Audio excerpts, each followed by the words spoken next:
Esta mujer que aparece en pantalla es Nadia María Calviño Santamaría, vicepresidenta primera del Gobierno de España y ministra de Economía.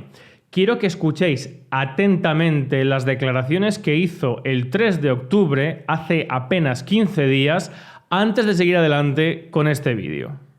Estamos en un contexto de crecimiento fuerte. Como saben, la economía española registró el año pasado una recuperación muy fuerte con un crecimiento del PIB del 5,5% y este año todos los indicadores apuntan a un crecimiento incluso más fuerte de lo que preveíamos, en el entorno del 4,4%, en línea con las previsiones de otros organismos internacionales. Es una previsión, como digo, prudente, puesto que los indicadores y los datos que tenemos hasta el mes de septiembre podrían permitir una revisión al alza incluso mayor.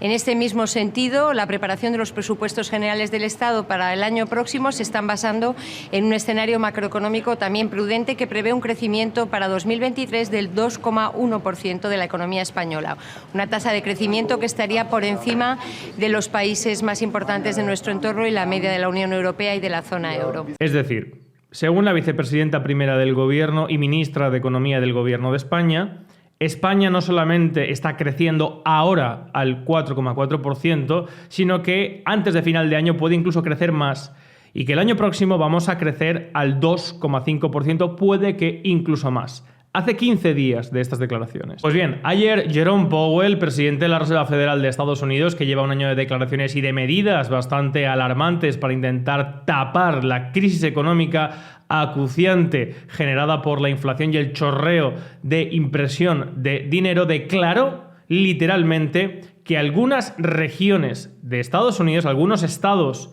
de Estados Unidos, en este momento, ahora mismo, ya están en recesión. Ya están en crisis, ya no están creciendo, están en números negativos. Y si la economía privada está interconectada y cualquier desastre de una gran corporación financiera, como pasó por ejemplo en 2008 con Lehman Brothers, se extiende al resto del mercado de manera paulatina, desde luego la economía pública y sobre todo la economía pública europea, conectada a través del Banco Central Europeo con la Reserva Federal, es totalmente dependiente de lo que sucede en Estados Unidos. Tal es así que el nuevo ejecutivo británico, que ni siquiera está dentro del euro, pero que depende en gran parte también del dólar y de la economía que podríamos llamar occidental, ha anunciado que la medida estrella a través de la cual quería forjar una nueva etapa después del desastre de Boris Johnson es que no se va a llevar a cabo, ha eliminado la famosa bajada de impuestos y el plan de apoyo energético que estaba previsto en Reino Unido. A ello además se suma Francia y Alemania, las dos principales economías europeas. De hecho, el euro se fundamenta en la unión del marco más el franco. Francia y Alemania no solamente están también advirtiendo un claro resentimiento en sus economías, de hecho, en principio, la OCDE ha dicho que Alemania en enero estará también en recesión al menos 0,3%. Y no solamente eso, es que además las medidas que ha impuesto el Ejecutivo norteamericano en ese tiempo para intentar tapar la crisis económica acuciante que venía arrastrando Estados Unidos desde hace años. Recordemos que hace un año el presidente actual Joe Biden tuvo que solicitar al Congreso un nuevo límite, un techo de deuda para no entrar en suspensión de pagos, para que Estados Unidos no quebrara. Hace un año de esto. Pues bien, las medidas paulatinas, entre ellas desde luego forzar un conflicto fuera de sus fronteras para intentar establecer un monopolio energético en Europa, como hemos visto en el caso de Ucrania, hay también un plan puesto en marcha por el presidente Biden, un proyecto, una ley antiinflación que básicamente se circunscribe en seducir empresas europeas para que se trasladen a Estados Unidos, que es donde al final opera la moneda fuerte sobre la que ellos transaccionan, que es el dólar. Y Alemania y Francia no solamente está avisando también de que su economía se está resintiendo y va camino de esa misma recesión que avisaba ayer un poco y que ya está en Estados Unidos, sino que además alerta de que el impacto de estas leyes, de estas medidas del ejecutivo Joe Biden, tienen, junto con todo lo que hemos visto y todo lo que hemos dicho de la crisis energética, de aislar a Europa del mercado energético ruso, chino, etcétera, etcétera, tienen un impacto bárbaro, obviamente. De hecho, son un ataque directo a la economía europea. El ejecutivo actual de Estados Unidos quiere intentar salvar los muebles de la economía norteamericana. ¿A costa de qué? De destruir la economía europea y a costa de Europa, que ya bastante maltrecha está. De hecho, el ministro de Economía alemán, Robert Habeck, ha pedido a su homólogo francés algún tipo de plan de contingencia para hacer frente a estas medidas que básicamente destruyen, como digo, la economía europea. Tal es así que ha dicho que estamos viendo cómo hay empresas que se marchan de Europa a Estados Unidos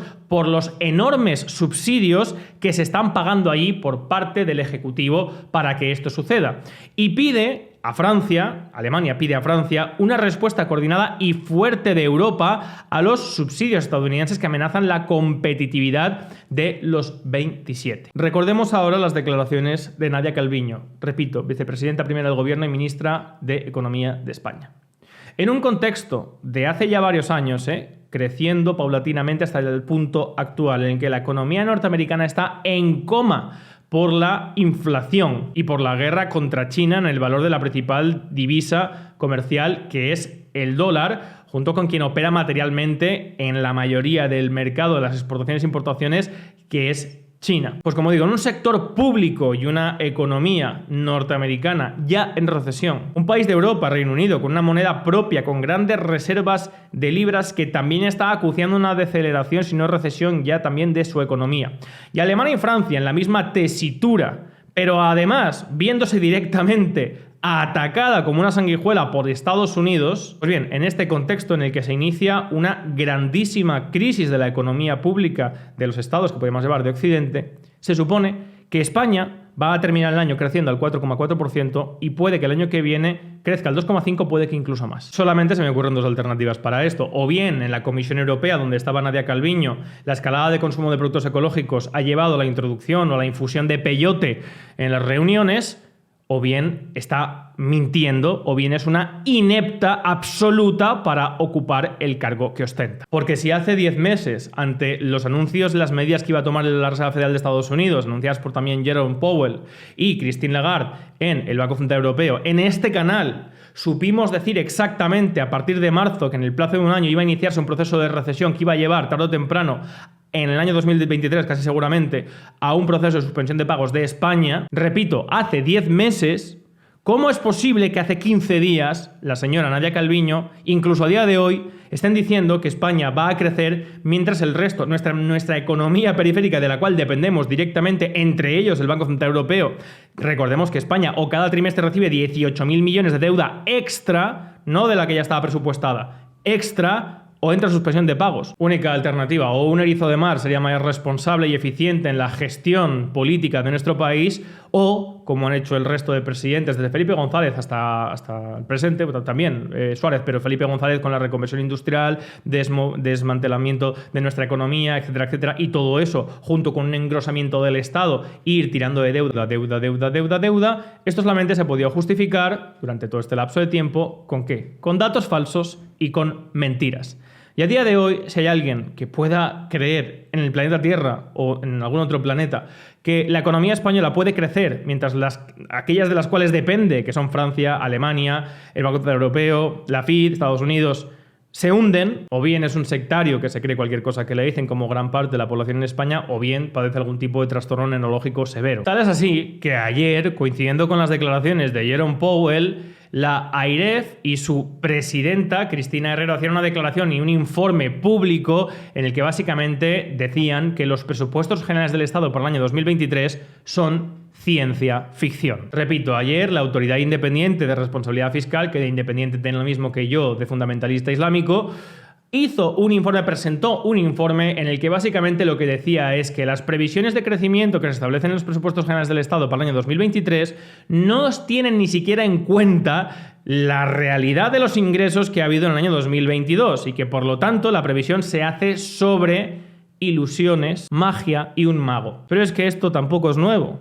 Cuando os he dicho antes que España necesita cada trimestre 18.000 millones de deuda extraordinaria por trimestre para no entrar en suspensión de pagos, esto es porque en los presupuestos del año 22, hechos en el año 21, se hizo exactamente lo mismo. Porque en España, desde hace décadas, la economía depende de que nos den dinero, a pesar de que no tengamos la capacidad para devolverlo. Porque dentro de los presupuestos generales del Estado hay una partida que es de evolución de la deuda y está alrededor de los 80.000 millones de euros. Pero es que nosotros pedimos mucho más de manera anual, por lo tanto no tenemos la capacidad para devolver lo que estamos pidiendo, sumado al acumulado que llevamos durante décadas, que está superando ya el 140% del PIB español. Pero el problema fundamental es que así es como se hacen los presupuestos generales del Estado desde hace décadas. Se establece una necesidad de ingreso que no está ajustada a la realidad de lo que ingresa realmente España. ¿Por qué? Porque los políticos, los gobiernos de España saben que dentro del chanchullo de la Unión Europea pueden pedirle barra libre, como han hecho hasta ahora, a tipo cero al Banco Central Europeo. Razón por la cual en España además la inflación está tan disparada, porque aquí se ha impreso dinero como si fuera confeti. Y así sucede que se plantean unos objetivos de deuda que luego se incumplen. ¿Y de dónde viene esta deriva? Del COVID, de Putin, de que entramos en otoño. Esto, como he explicado también muchas veces aquí en este canal, viene de una deriva de un sistema político donde aquellos que tienen el poder se preocupan fundamentalmente de dos razones: de intentar ser reelegidos y para ello mantenerse en el poder, fundamentalmente tener acceso y seguir teniendo acceso al crédito público ilimitado. En primer lugar, Felipe González destruyendo nuestro tejido industrial para entrar en la Unión Europea como fuera. Luego el señor Aznar vendiendo la riqueza material de la nación con las empresas públicas, energéticas, estratégicas, etcétera, etcétera. Luego el señor Zapatero, que nos endeudó nada más y nada menos que en 600.000 millones de euros, pero es que a posteriori el señor Rajoy, que por cierto, que ahora se escucha un poco a algunos políticos decir esto, aunque ahora para terminar lo matizaré y lo trataré. El señor Rajoy llegó al poder diciendo que también iba a terminar con las duplicidades, iba a reducir el gasto, iba a reducir la administración pública, que era elefantiásica y que era ineficiente, inoperante. La OCDE, sabéis que hace poco ha dicho que despilfarramos en España 80.000 millones dentro de diputaciones, administración autonómica, municipal, etcétera, etcétera. Es decir, que directamente tiramos ese dinero a la basura solamente para que amigos, familiares correligionarios de diferentes partidos en diferentes instancias vivan a cuerpo de rey y directamente de las arcas públicas. Pues bien, el señor Rajoy, cuando llegó al poder, dijo literalmente que el gasto ni se tocaba. ¿Y qué es lo que hizo? Lo mismo que Zapatero. Pero en vez de 600.000 nos endeudó en 400.000 millones. ¿Y el señor Sánchez qué es lo que ha hecho cuando ha llegado al poder? Pues exactamente lo mismo. Dicen, no, pero el señor Abascal dijo el otro día que había que reducir el Estado, que había que reducir no sé qué. Es que el señor Feijóo ha dicho que no sé qué. El Partido Popular y Vox ya gobiernan en algunas autonomías. ¿Y qué es lo que han hecho?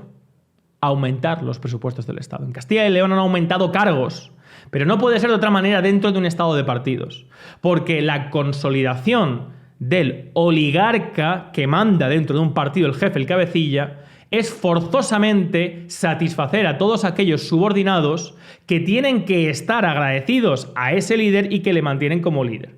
Y si no es así, pues fuera, como por ejemplo pasó con Pablo Casado dentro del PP, aunque en ese caso fue más por oportunismo político. Por eso, en Murcia, en Castilla y León, lo que han hecho, a pesar de que digan una cosa, es precisamente lo contrario: aumentar el presupuesto, aumentar los cargos ante la necesidad en el estado de partidos no de satisfacer a los votantes, sino de satisfacer a aquellas personas dentro del partido que medran gracias al beneplácito y al feedback y a la interrelación con el querido líder, el oligarca, que es quien manda. Si la ciudadanía española no llega a un momento en el que se planta y actúa contra estos intereses viciados, no son por maldad, es que es por las relaciones que establecen de poder. Leed los partidos políticos, la ley de hierro de las oligarquías de Robert Mitchell para entender por qué pasa esto. No es por maldad, es simplemente porque en la política lo que opera es la lucha por el poder. Y dentro de esa lucha por el poder o de conservar el poder es fundamental, dentro de cada régimen político, jugar con las reglas de juego. Y las reglas de juego de la oligarquía se basan en esto: en yo te doy y tú me das, en yo te apoyo y yo te mantengo. Y esto, de manera constante y paulatina durante más de 40 años, es lo que ha hecho que España, de estar dentro de las 20 primeras economías del mundo en los años 70, hoy no esté ni siquiera dentro de las primeras 40. Hoy sea un país residual de Europa, completamente endeudado hasta las trancas, y que el mazazo que vamos a vivir aquí, además por la falta y la capacidad de reacción al haber desmantelado gran parte de nuestro tejido productivo y nuestra industria, va a ser bárbaro.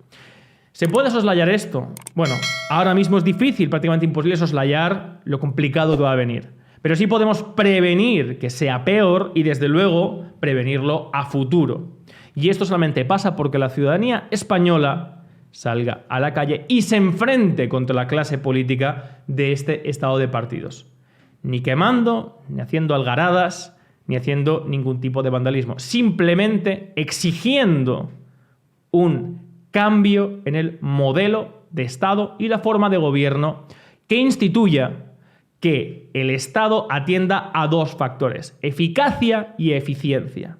Y esos instrumentos jurídicos y políticos existen. Se llama separación de poderes, representación e independencia judicial. Que los poderes se vigilen mutuamente y el ciudadano pueda dormir tranquilo. Palabras de Madison. Si hay un poder que por ambición vigila a otro poder, ese poder no puede hacer todo lo que le dé la gana, sobre todo en aspectos de patrimonio público, como hemos vivido en España en los últimos años, llegando a la actual y a la crítica situación. Para eso hay plataformas como, por ejemplo, la que yo presido, la Junta Democrática de España, que no percibe ni un euro del erario público, ninguna subvención, nadie cobra absolutamente nada y lo que busca es la cohesión de todos los españoles con este objetivo de manera pacífica. Así que os dejo también en la descripción el enlace a esta asociación. Y aquí seguiré divulgando y explicando todo esto que también, importante, en los medios de comunicación ni está ni se le espera. Darle like, suscribiros, darle me gusta si os ha gustado el vídeo. Salud y libertad colectiva. Hasta pronto.